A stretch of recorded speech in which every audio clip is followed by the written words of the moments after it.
اس کو دیکھتے ہی کہا خدا کی قسم عتبہ کا چہرہ بدلا ہوا ہے، یہ وہ صورت نہیں ہے جسے وہ لے کر یہاں پہ گیا تھا۔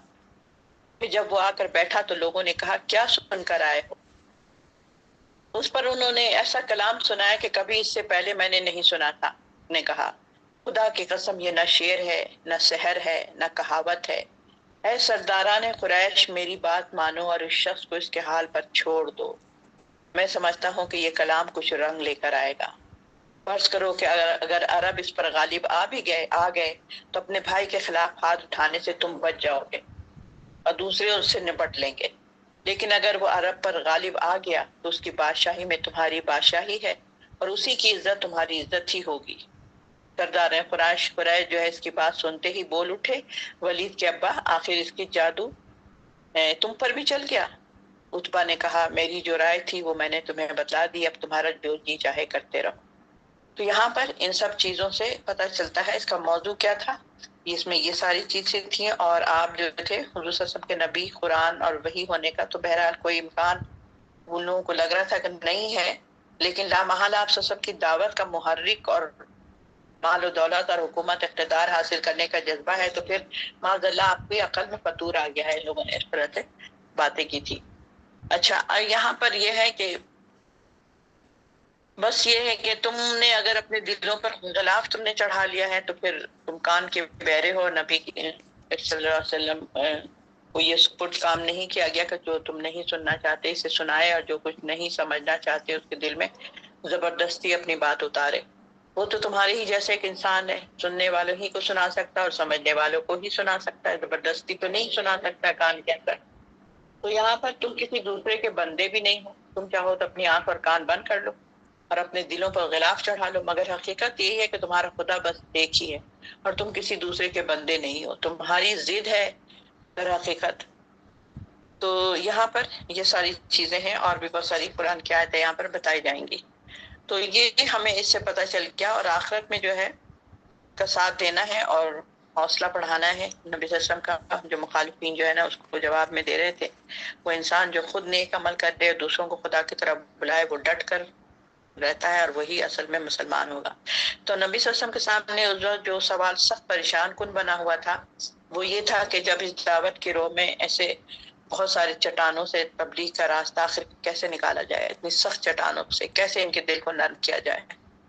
تو یا اس سوال کا حل آپ کو یہ بتلایا گیا کہ یہ نمائشی چٹانیں بظاہر بڑی سخت نظر آتی ہیں، مگر اخلاق حسنہ کا ہتھیار وہ ہتھیار ہے جو انہیں توڑ کر پگھلا کر رکھ دے گا، اور صبر کے ساتھ اس سے کام لیجئے، اور جب کبھی شیطان آپ کو اشتعال دلائے تو کسی دوسرے ہتھیار سے کام لینے پر اکسائے تو خدا کی پناہ مانگ لیجئے گا۔ اب اس سے ہمیں بہت ہی اہم بات نقطہ پتہ چلتی ہے کہ ان پر دو تین باتیں بتائی گئی ہیں کہ مطلب انہوں نے کہا کہ بہت مشکل ہے کہ دلوں پر اسلام کا راج کرنا، یہ اتنی اسٹرانگ ہے جیسے پتھر ہے، چٹان ہے، سخت ہے، ان پر کچھ اثر نہیں ہوتا، پانی ڈالو تو پھسل کے نیچے گر جاتا ہے، ان پر آیتیں ڈالو تو وہ ایسے پھسل کے نکل جاتی ہیں۔ تو اس طریقے سے ان کا جو ہے اللہ تعالیٰ نے ان کو پھر ایک طریقہ بتایا کہ نمائشی چٹانیں ہیں، یہ نمائشی ہیں، صرف دیکھنے کے لیے ہیں، ان کے اندر کوئی سختی نظر نہیں ہوتی ہے، ان کے اندر سختی نہیں ہے، مگر آپ کو کیسے توڑیں گے؟ اپنے اخلاق حسنہ سے۔ اس سے ہمیں یہ نقطہ نکلتا ہے کہ ہم بھی اگر اپنے اخلاق حسنہ سے ہی ہم تبلیغ کر سکتے ہیں، پیار سے، محبت سے، ہر طریقے اور ہر کام ہم نکال سکتے ہیں اخلاق سے، محبت سے۔ ایک شوہر ایک بیوی ہے، وہ بھی اپنا کام محبت پیار سے نکالے گی تو ہو جائے گا، ورنہ نہیں ہوگا۔ اسی طرح ہم بچوں کے ساتھ، اسی طرح معاشرے کے ساتھ، اسی طرح ہم اپنے فرعون ٹائپ کے لوگوں کے ساتھ، ہر ایک کے ساتھ پتہ ہے کہ بہت غصے والا ہے، پتہ ہے کہ یہ بہت ہی نالائق اور بد زبان انسان ہے، لیکن ہمارا اخلاق اتنا نرم ہو، اتنا اچھا ہو، کیونکہ اللہ تعالیٰ قرآن میں فرماتے بھی ہیں نا کہ تم برائی کو نیکی سے دفع کرو، وہ برائی کرے تم نیکی کرو۔ تو اس طریقے سے ہمارے سب سے پہلے ان کو بتایا گیا نبی صلی اللہ علیہ وسلم کو اخلاق کے حسنہ، اور دیکھیے نبی صلی اللہ علیہ وسلم کا اخلاق سے ہی لوگ اسلام لا رہے تھے، کیونکہ اس وقت بہت مشکل تھا ان لوگوں کو سیدھا کرنا۔ اور اس کے بعد پگھلا کر وہ موم کر دے گا جب انسان اخلاق سے بات کرتا ہے تو۔ اور پھر دوسری چیز کیا ہے؟ صبر، کیونکہ صبر آپ کو اگر وہ الٹی پلٹی باتیں بولے گا یا نعوذ باللہ غلط الفاظ گالیاں یا کوئی بھی ایسی چیزیں، تو پھر آپ کو صبر کرنا پڑے گا۔ یا سب سے زیادہ ہمیں کب برا لگتا ہے؟ ہماری فیملی کو کوئی برا کہے، آپ کے ماں باپ کو کوئی برا کہے، آپ کے بچوں کو کوئی ایسا کہے تو ہم تلملا جاتا ہے انسان. اس وقت کیا کہتے ہیں کہ صبر کرو. اس نے بھی تو دیکھ کر ہی چوٹ لگانا ہے نا کہ کس چیز سے آپ کو زیادہ تکلیف ہوتی ہے. تو آپ عقل مند بن جائیں، آپ سمجھدار بن جائیں کہ اچھا یہ میرے اوپر حملہ کرنا چاہ رہا ہے ادھر سے ادھر سے، دراصل یہ نہیں ہے، اس کے پیچھے کون ہے؟ شیطان کام کر رہا ہے. تو شیطان سے بھی ہمیں اللہ کی پناہ مانگ لیا کرو. جب تم کو اندازہ ہو کہ بھئی یہ شیطان ہمارے ساتھ آ گیا ہے تو پھر تم اس وقت اللہ کی پناہ مانگ لیا کرو. بالکل صحیح بات ہے. اسی طرح جب ہم لوگ کوئی بھی کام کرتے ہیں، قرآن پڑھتے ہیں، کچھ بھی کرتے ہیں، تو جب تک ہم اللہ کی پناہ میں نہیں آ جاتے ہیں تو وہ کام سیدھا نہیں ہوتا ہے. اسی طریقے سے میرے بچے نے بڑی اچھی بات بتائی تھی، ایگزیکٹ مجھے یاد نہیں آ رہا، لیکن اس نے یہی کہا تھا کہ اگر ہم کوئی غصہ آ جائے ہمیں کسی سے، یا کوئی ہمارے سے غلط بات ہونی شروع ہو جائے، تو ہم سمجھ جائیں کہ یہ شیطان ہم پر حملہ کر رہا ہے. اور جب تک میں اعوذ باللہ نہیں پڑھوں گا اس کام میں خیر نہیں ہو سکتی. اس لیے جو بھی کام ہو شیطان سے بچنے کے لیے سب سے پہلے ہم اعوذ باللہ پڑھیں، اس کے بعد ہم بسم اللہ کر کے اپنا کام شروع کریں، کیونکہ ایسا نہ ہو کہ بیچ میں ہمیں شیطان اچک لے. ٹھیک ہے، تو اس لیے ہمیں اپنے شیطان کو بھگانے کے لیے ہمارے پاس ایک ہتھیار اللہ نے خود بتا دیا کہ اللہ کی پناہ میں آ جایا کرو. اس وقت تم شیطان کے پاس ہوتے ہو، شیطان تمہیں کھیل رہا ہوتا ہے، تو لیکن تم نے کیا کرنا ہے؟ تم میرے پاس آ جاؤ، مجھ سے پناہ لے لو کہ اللہ مجھے اپنے پاس چھپا لیجئے. بھاگ کے بچہ آتا ہے نا، ایک بچہ اس کو کھیل رہا ہے، مار رہا ہے، کچھ بھی کر رہا ہے، وہ دوڑتا ہوا اپنی ماں کے پاس آ کے چھپ جاتا ہے، باپ کے پاس چھپ جاتا ہے کہ اب بتاؤ اب تو نہیں آؤ گے تم میرے پاس مارنے مجھے. تو یہ کیا ہم بھی اسی طریقے سے اللہ کے پاس چلے جائیں، فوراً اعوذ باللہ پڑھ لیا کریں. تو ہمیں یہاں پر 2-3 چیزیں ملی ہیں، اخلاق حسنہ اور صبر، اور پھر اللہ سے کی پناہ میں آ جانا یعنی شیطان مردود سے. یہاں پر یہ چیزیں بتائی گئی ہیں. اب میں اس کو لے کے آگے چلتی ہوں جو ابھی انہوں نے تلاوت کی ہے. اس کا ترجمہ کچھ یوں ہے، اعوذ باللہ من الشیطان الرجیم، بسم اللہ الرحمن الرحیم، حامیم.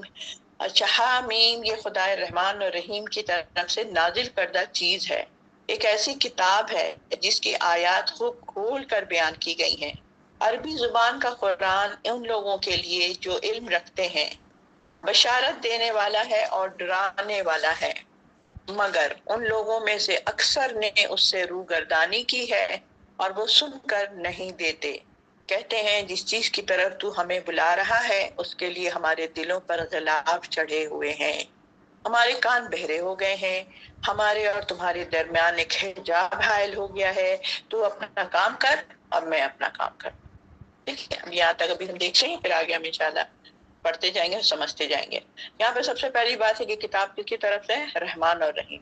اور ہمیشہ آپ نے دیکھا ہوگا کہ سب سے پیارا نام جو ہے، میں سن رہی تھی اس دن، تو سب سے پیارا نام جو ہے وہ رحمان ہے، اور پھر اس کے بعد رحیم ہے. حالانکہ اللہ تعالیٰ نے قرآن میں اپنے آپ کو بار بار اللہ کے سے بلایا ہے کہ اللہ نے یہ کہا، اللہ نے وہ، اللہ کا فرمان ہے، اللہ کی بات. لیکن اللہ کا نام میں سب سے ناموں میں سب سے بہترین اللہ کو پسند ہے رحمان، اور رحمان کے ساتھ ہی رحیم ہے. اسی طرح جہاں پر آپ بسم اللہ الرحمن الرحیم پڑھتے ہیں تو رحمان اور رحیم ایک ساتھ زیادہ تر آتے ہیں، رحمان اور رحیم. تو ہم یہاں سے بھی اسی طرح سے شروع کریں. اس طرح شاید سورہ ملک، سورہ رحمان میں بھی اسی طرح ہے. تو رحمان اور رحیم کی طرف سے نازل کردہ ہے ایک ایسی کتاب جس کی آیات کو کھول کر بیان کر دی گئی ہے. اب صحیح بات ہے، جب ہم لوگ قرآن اتنا پڑھتے ہیں، رات میں بھی کلاس ہوتی ہے ہماری، دن میں بھی ہوتی ہے، ماشاءاللہ باقاعدگی سے آپ لوگ آ رہے ہیں، سن رہے ہیں، تو ہمیں دیکھنا اندازہ ہو رہا ہے نا کہ کیسے کھول کھول کر اللہ تعالیٰ بتاتے ہیں. کوئی ایک چھوٹی چھوٹی بات بھی نہیں رہتی ہے، ایسا لگتا ہے یہ کیسے پتا تھا اللہ کو، یہ کیسے پتا تھا. نہیں، ایک ایک بات کھول کھول کر بیان کی گئی ہے. عربی زبان کا یہ قرآن ہے. عربی زبان اسی وجہ سے تھا کہ اس وقت عربی زبان ہی میں لوگ بات ہوتی تھی، عرب میں لوگ عربی بولتے تھے، اور قرآن نبی صلی اللہ علیہ وسلم عرب سے تعلق تھا ان کا، مکے سے ان کا تعلق تھا. آپ صلی اللہ علیہ وسلم کسی انڈونیشیا میں نہیں تھے، کہیں کویت میں نہیں تھے، کوئی ایسی جگہ نہیں تھے، بلکہ جہاں پر تھے اور انہی میں سے ان کو رسول اٹھانا تھا، اسی شہر سے، اسی جگہ سے، اسی مقام سے، اسی محلے سے. تو نبی صلی اللہ علیہ وسلم کو جب اٹھایا گیا تو ان کی لینگویج جو تھی عربی تھی، اور پھر عربی وہاں کے سارے لوگ بولتے تھے، تو اللہ نے عربی میں ہی قرآن اتارا. اگر کسی اور زبان میں اتارتے سب حیران ہوتے، جیسے ہم لوگ حیران ہوتے ہیں کہ کیا پڑھ رہے ہیں، یہ کیا پڑھ رہے ہیں، نماز میں کیا تلاوت کی جا رہی ہے، ہمیں تو کچھ سمجھ نہیں آ رہی ہے. تو اسی طرح وہ لوگ بھی کرتے. تو پھر پورا فائدہ کیا ہوتا اگر قرآن اتار دیا جاتا پورے کا پورا، اور اس کا ہمیں ایک مطلب نہیں سمجھ آتی، تو فائدہ کیا ہوتا اس قرآن کا. کیا عربی میں کوئی ترانہ تھا کہ ہم ترانہ پڑھتے جائیں بغیر سوچے سمجھے؟ اس کا مطلب تھا نا کہ اس کا مطلب جب تک نہیں پتا ہوگا آپ کو پتا کیسے چلے گا. اس لیے ان کی لینگویج میں بتایا گیا تھا. اب ہماری اور آپ کی تو لینگویج ہے نہیں یہ، تو ہم نے کیا کرنا چاہیے پھر؟ لینگویج سیکھنا چاہیے. ہم ہر لینگویج سیکھ لیتے. انگلش کہاں سے سیکھا آپ لوگوں نے؟ کہاں سے سیکھا؟ یا ہر آدمی کوئی پنجابی بول رہا ہے، کوئی سرائکی بول رہا ہے، کوئی سندھی بول رہا ہے، کوئی اردو بول رہا ہے، سب اپنی اپنی مادری زبان بول رہے ہیں نا. تو ہم لوگوں نے پیدا ہوئے ہم نے یہ سنا، ہم نے بولنا شروع کر دیا.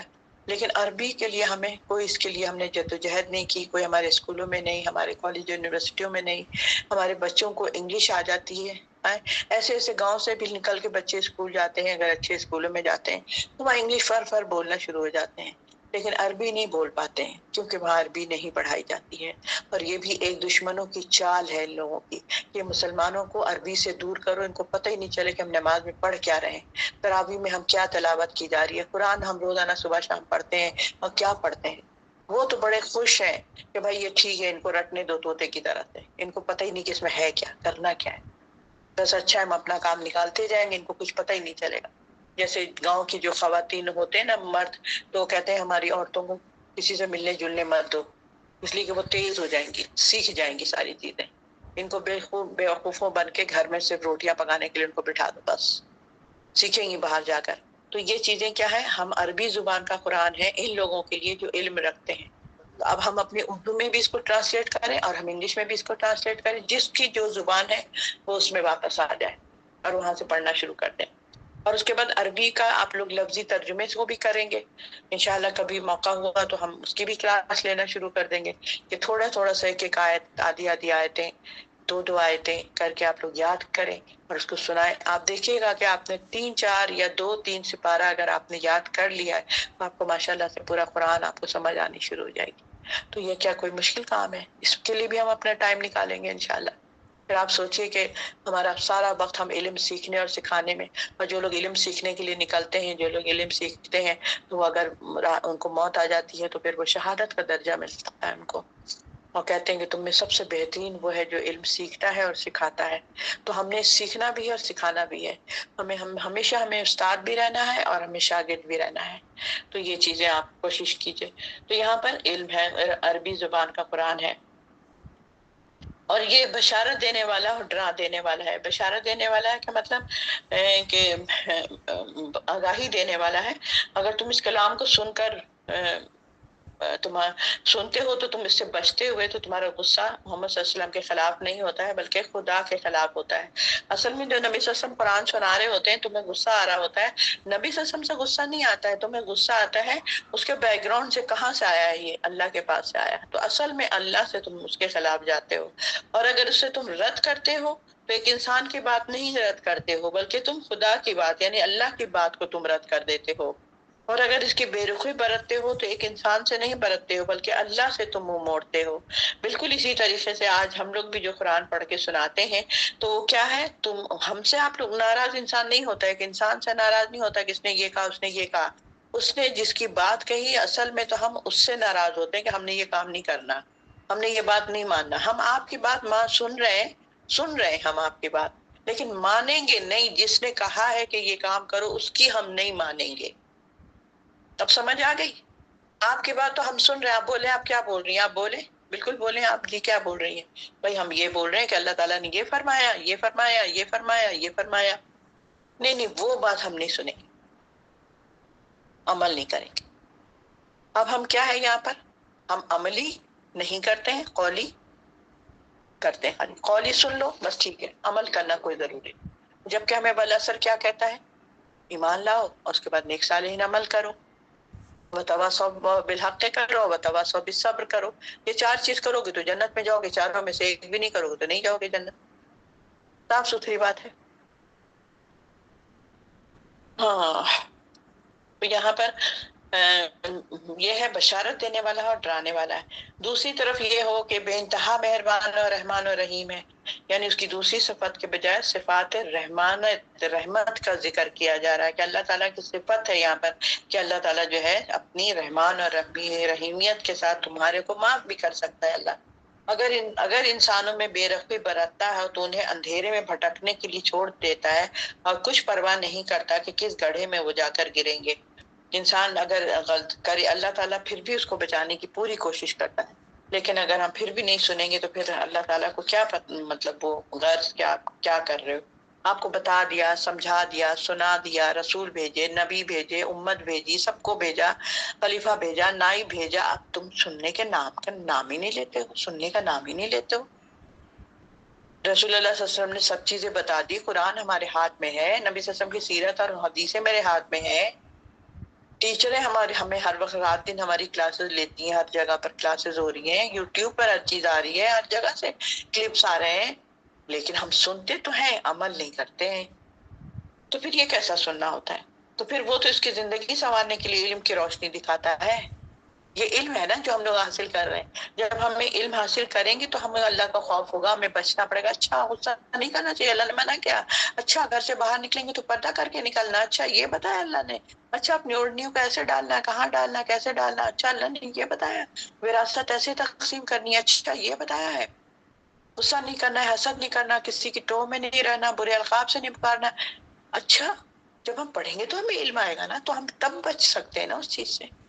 یا سنی سنائی باتیں کبھی ماں باپ نے کہہ دیا، کسی دادی نانی نے کہہ دیا، کبھی ادھر ادھر سے کوئی چیز کان میں پڑ گئی، بس ہم نے سمجھا یہی دین ہے، لیکن ہمیں قرآن سے ہر چیز پتہ چل جاتی ہے۔ مگر ان لوگوں میں سے اکثر ایسے ہیں جو روح گردانی کرتے ہیں اور سن کر نہیں دیتے، اکثر لوگ، اکثر کا اللہ تعالیٰ نے بتایا، مگر ان میں سے اکثر لوگ اس کی روح گردانی کرتے ہیں اور وہ سن کر نہیں دیتے۔ کیا کہتے ہیں؟ کہتے ہیں جس چیز کی طرف تو ہمیں بلا رہا ہے نبی صلی اللہ علیہ وسلم کو، اس کے لیے ہمارے دلوں پر غلاف چڑھے ہوئے ہیں۔ کتنے مطلب بدتمیز ہیں، کتنے عجیب انسان ہیں یہ لوگ کہ کس لینگویج میں بات کرتے ہیں۔ آپ ہمیں کیوں بلا رہے بھائی؟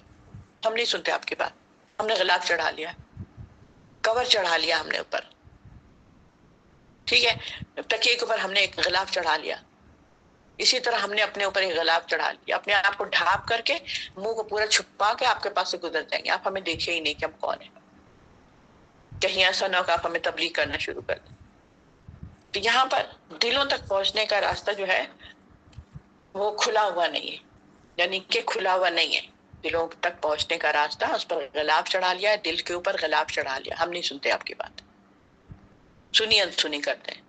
اور میں نے اکثر دیکھا ہے کہ میں جب پروگرام میں بھی ہوتی ہوں، اس میں سے کچھ ایک دو لوگ ایسے ہوتے ہیں جو ادھر ادھر دیکھ رہے ہوتے ہیں، ان کے دل میں جاتی نہیں ہے وہ بات، میں دیکھ رہی ہوتی ہوں ان کو، میرا دل کرتا میں نام لے کے بولوں کہ کیا ہے آپ کو بتائیں ابھی میں نے کیا پڑھ کے سنایا، کیونکہ ان کا دھیان ادھر نہیں ہوتا۔ ابھی بھی اس کلاس میں کے بھی بہت سے لوگوں کا دھیان نہیں ہوگا، مجھے اندازہ ہے اس چیز کا، شور بھی کر رہے ہوں گے، باتیں بھی کر رہے ہوں گے، گھر والوں کے ساتھ بھی لگے ہوں گے، ادھر ادھر ٹہل بھی رہے ہوں گے، ٹھیک ہے، جو جیسے کرتا ہے کرے، ہم کب تک کس کو کیسے انسان سمجھائے گا؟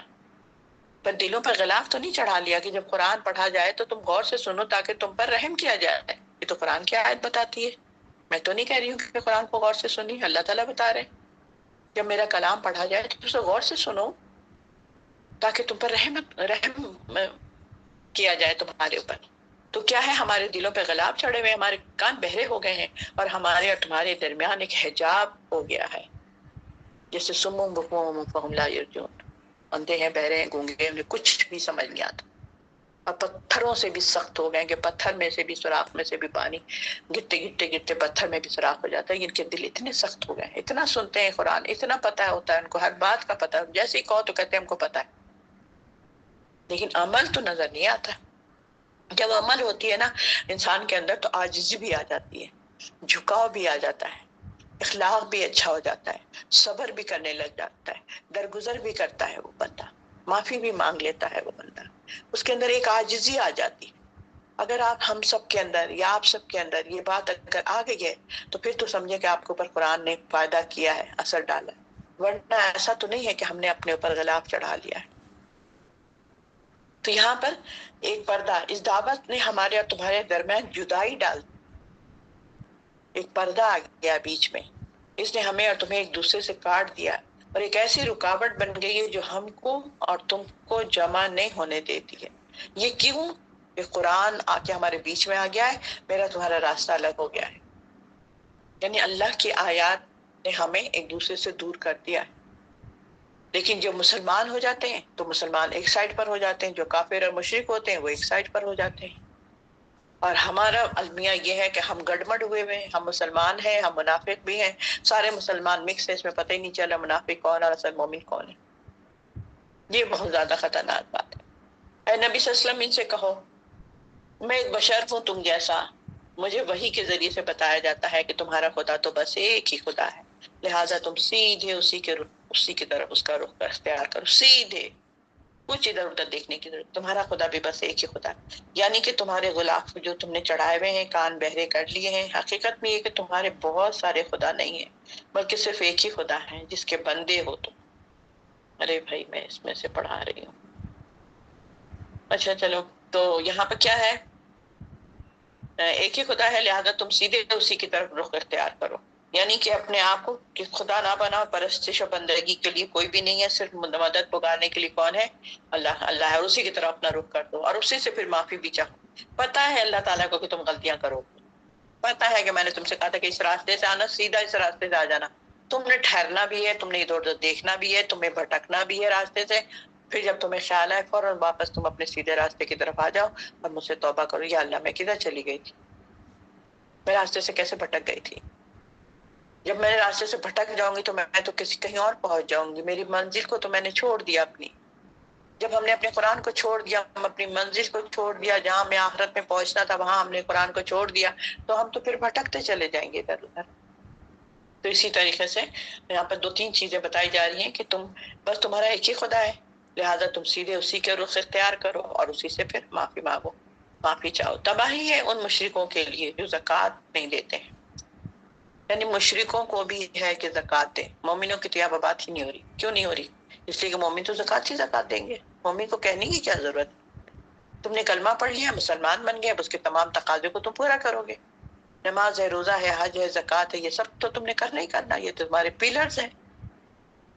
ایک چھت پہ ڈالنے کے لیے چاروں طرف سے ہم نے پیلر لگانا ہے، اگر ہم نے نہیں لگایا تو ہماری پوری چھت نیچے گر جائے گی، ہمارا ایمان کمزور ہو جائے گا، ہم ایمان سے خالی ہو جائیں گے ایک سائڈ سے۔ تو پھر کیا ہے؟ اس لیے اللہ تعالیٰ یہاں پر دیکھیں مشرکوں سے کہہ رہا ہے کہ تم جو ہو یہ زکوٰۃ تم نہیں دیتے ہو، تو یہاں پہ یہ ہو گیا، اور آخرت کے تم منکر ہو۔ رہے وہ لوگ جنہوں نے مان لیا اور نیک عمل کیے، پھر ان کے لیے یقیناً ایسا اجر ہے جس کا سلسلہ کبھی ٹوٹنے والا نہیں۔ جیسے میں نے کل بھی بتایا تھا اور ہم نے سورہ اس میں پڑھا بھی ہے، سورہ مومن میں پڑھا بھی ہے ہم نے یہ والی چیز کہ جیسی رات اندھیرا ہوتا ہے تو روشنی کا ذکر آ جاتا ہے، سورج کا ہوتا ہے تو شام کا ہو جاتا ہے، اندھیرا کہا جاتا ہے۔ اسی طریقے سے یہاں پر بھی اللہ تعالیٰ بتا رہے ہیں جو لوگ جنہوں نے مان لیا اور نیک عمل کریں گے، اور ان کے لیے پھر کیا ہے؟ یقیناً ایسا اجر ہے جو اس کا سلسلہ کبھی ٹوٹنے والا نہیں ہے، یعنی کہ ایسا اجر ہے کہ کبھی ٹوٹے گا ہی نہیں۔ اب تمہیں دائمی تم جنت میں آ گئے، ہمیشہ کے لیے تم جنت میں آ گئے، ہمیشہ کے لیے تمہارا باغ ہو گیا تحت الانہار، یہ ہمیشہ کے لیے تمہارے پاس نہریں بہتی رہیں گی۔ اب تمہیں بالکل کوئی خوف اور کسی رنج کا موقع ہی نہیں ہے۔ تم نے کیا زبردست دنیا میں تمہارا اخلاق تھا، کیا تمہارا علم تھا، کیا تمہارے اندر عاجزی تھی، کیا تم میری بات مانتے تھے، تم ڈھونڈتے تھے کہ اللہ نے کیا کہا میں وہی کروں گا، اللہ کے نبی ایسے کھاتے تھے میں بھی ایسے کھاؤں گا، اللہ کے نبی ایسے بیٹھتے تھے میں بھی ایسے بیٹھوں گا، اللہ کے نبی ایسے کھڑے ہوتے تھے میں بھی ایسے کھڑے ہوں گا۔ ایک صحابی نے دیکھا کہ ایک صحابی آئے تو گلے قمیض کے بٹن کھلے ہوئے تھے ان کے، تو دوسرے صحابی نے کہا یہ بٹن تو بند کرے، بولے میں نے تو نبی صلی اللہ علیہ وسلم کو اس طرح ایک دفعہ دیکھا تھا کہ ان کا سینہ کھلا ہوا تھا، تو میں اب جب سے پھر میں ایسے ہی پہننے لگا۔ کہنے کا مقصد ہے کہ ہم فالو کریں اپنے نبی کو، اور حضرت فاطمہ، حضرت خدیجہ، حضرت جتنی بھی ہیں، حضرت عائشہ، ان لوگوں کو دیکھیں گے وہ لوگ کیسی عورتیں ہوتی تھیں، کیسے قناعت پسند تھی، کتنی اپنے آپ کو ڈھانک چھپا کے رکھتی تھی۔ ہم لوگ کی زبان تو ایسا لگتا قینچی کی طرح سے چلتی، 5 منٹ کے لیے ہم لوگ بیٹھے تو ایسا لگتا پتہ نہیں کہاں گئے۔ تو کیا چیز ہے یہ؟ ہمیں اپنے خیال رکھیں کہ ہمیں ادھر کیا کرنا ہے، ہمارے نبیوں کی، ہماری ازواج مطہرات کیسی ہوتی تھی، تو یہاں پر اس کا پھر ہمیشہ رہنے والی جگہ ملے گی انشاءاللہ تعالی، اور ان کا اجر کبھی بھی ضائع نہیں ہوگا۔ وآخر دعوانا الحمدللہ رب العالمین۔ ربنا تقبل منا انك انت السميع العليم وتب علينا انك انت التواب الرحيم وصلى الله تعالى على خير خلقه محمد وآله وصحبه اجمعين برحمتك يا ارحم الراحمين، آمین ثم آمین۔ یہ ہم نے پورا 1 رکوع کر لیا ہے، کل سے انشاءاللہ 9 رکوع 9واں شروع ہوگا، مطلب نیکسٹ جب سے منڈے سے ورحمۃ اللہ وبرکاتہ.